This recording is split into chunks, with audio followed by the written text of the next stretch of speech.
ನಾನಿದ್ದೀನಿ ಇವತ್ತು ಹೇಳಿಲ್ಲ, 7 ವರ್ಷಕ್ಕೆ ಮುಂಚೆನೇ ಹೇಳಿದ್ದೆ. ಗೋಹತ್ಯೆ ಎಲ್ಲ, ಎಲ್ಲ ಪ್ರಾಣಿಗಳ ಹತ್ಯೆ ನಿಲ್ಲಿಸಿ ಅಂತ ನಾನು ಹೇಳಿದ್ದೀನಿ. ನನ್ನ ಮಗಳು ಪ್ಯೂರ್ ವೆಜ್. ನಿಲ್ಲಿಸ್ಬಿಟ್ರೆ ನಾನು ಇನ್ನು ಪೂರ್ತಿ, ನೀವು ವೆಜ್ ಆಗಬೇಕು, ನಾನು ವೆಜ್ ಆಗಬೇಕು.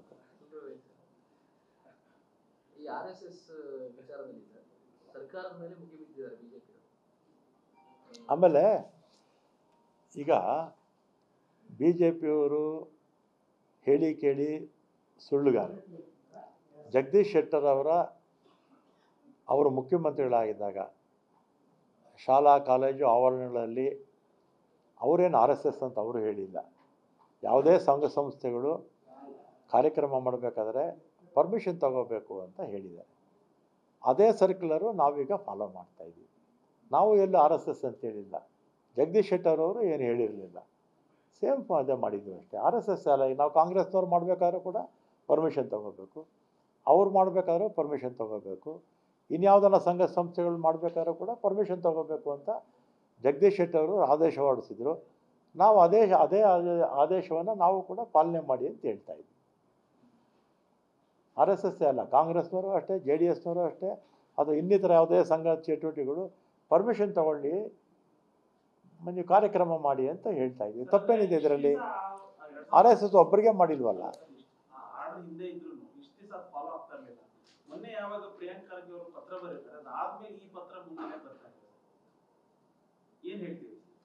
ಈಗ ನಮ್ಮ ದೇಶದಲ್ಲಿ ಕಾನೂನುಗಳಿದೆ, ಸಮರ್ಪಕವಾಗಿ ಜಾರಿ ಆಗೋದಿಲ್ಲ.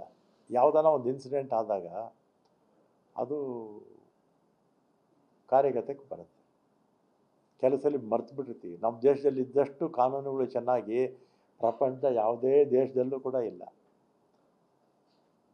ಆದರೆ ಕಾನೂನನ್ನು ಸರಿಯಾಗಿ ಪರಿಪಾಲನೆ ನಾವು ಮಾಡೋದಿಲ್ಲ. ಈಗ ಅದು ನಾವು ಮಾಡ್ತಿಲ್ಲ ಅಂತ ಇವರು ಪ್ರಿಯಾಂಕ್ ಅವರು ಲೆಟ್ರ್ ಬರೆದಿದ್ರು. ಅದನ್ನು ಈಗ ಅವ್ರಿಗೆ ಅಲ್ಲ, ನಾವು ಕಾಂಗ್ರೆಸ್ನವರು ನಾವು ಕಾರ್ಯಕ್ರಮ ಮಾಡಬೇಕಾದ್ರೂ ನಾವು ಪರ್ಮಿಷನ್ ತಗೋಬೇಕು. ಬರೀ RSS ಅಂತ ಅಥವಾ BJP JDS ಅಂತಲ್ಲ, ನಮಗೂ ಅನ್ವಯ ಆಗುತ್ತದು.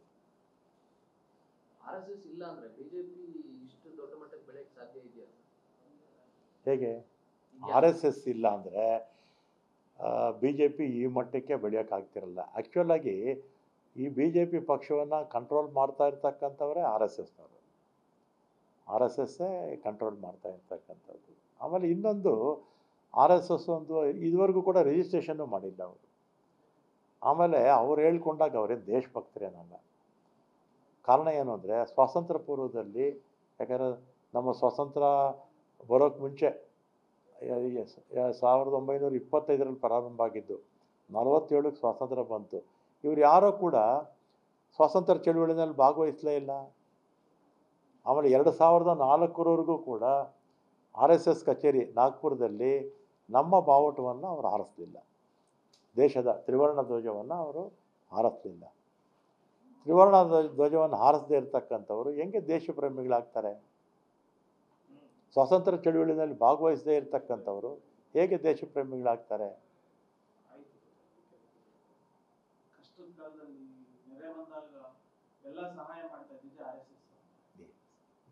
ನಾನಂತೂ ಎಲ್ಲ ಅಲ್ಪ ಸ್ವಲ್ಪ ಮಾಡಿರ್ಬೋದು, ಇಲ್ಲ ಅಂತಲ್ಲ. ಆಮೇಲೆ ರೋಟ್ರಿ ಕ್ಲಬ್ಬು, ಲಯನ್ಸ್ ಕ್ಲಬ್ಬು, ಆಮೇಲೆ ಯಾವುದೂ ಬೇಡ, ಉದಾಹರಣೆಗೆ ನಂದೇ ತಗೊಳ್ಳಿ. ನಾನು ಮೊನ್ನೆ ಫ್ಲಡ್ಸ್ ಆದಾಗ ಇದರಲ್ಲಿ ಉತ್ತರ ಕರ್ನಾಟಕದಲ್ಲಿ 20 ಲಾರಿ ಕಳಿಸಿದ್ವಿ ನಾವು ಇಂಡಿವಿಜುವಲ್ ಆಗಿ, ನಮ್ಮ ಜಯನಗರದಿಂದ ಇದರಿಂದ. ಮತ್ತು ಅದೇ ರೀತಿ ಕೊಡಗು ವಯನಾಡಾದಾಗ 4 ವರ್ಷಕ್ಕೆ ಮುಂಚೆ ಆಗಲೂ ಒಂದು 10-15 ವೆಹಿಕಲ್ ಕಳಿಸಿದ್ವಿ. ಮೊನ್ನೆ ಕೂಡ 15-20 ಗಾಡಿ ಕಳಿಸಿದ್ವಿ. ಆಮೇಲೆ ಲಾತೂರು ಆಯ್ತಲ್ಲ, ಜ್ಞಾಪಕ ಇದೆಯಾ? ಲಾತೂರಲ್ಲಾದಾಗ ಆ ಕಾಲಕ್ಕೇ ನಾನೇ ಒಂದು 10, ನಾನು ಜಿಲ್ಲಾ ಕಾಂಗ್ರೆಸ್ ಅಧ್ಯಕ್ಷನಾಗಿದ್ದೆ, ನಾವು ಕಳಿಸಿದ್ವಿ. ಆಮೇಲೆ RSS ಕಂಪೇರ್ ಮಾಡಿದ್ರೆ ಕಾಂಗ್ರೆಸ್ಸು ಈ ದೇಶಕ್ಕೆ ಕೊಟ್ಟಿರ್ತಕ್ಕಂಥದ್ರಲ್ಲಿ ಅವರು ಮಾಡಿರ್ತಕ್ಕಂಥದ್ದು ಅಜಗಜಾಂತರ ವ್ಯತ್ಯಾಸ. ನ್ಯೂಸ್ ಫಸ್ಟ್, ನಿರ್ಭೀತಿಯಿಂದ ನಿಮ್ಮ ಪರವಾಗಿ.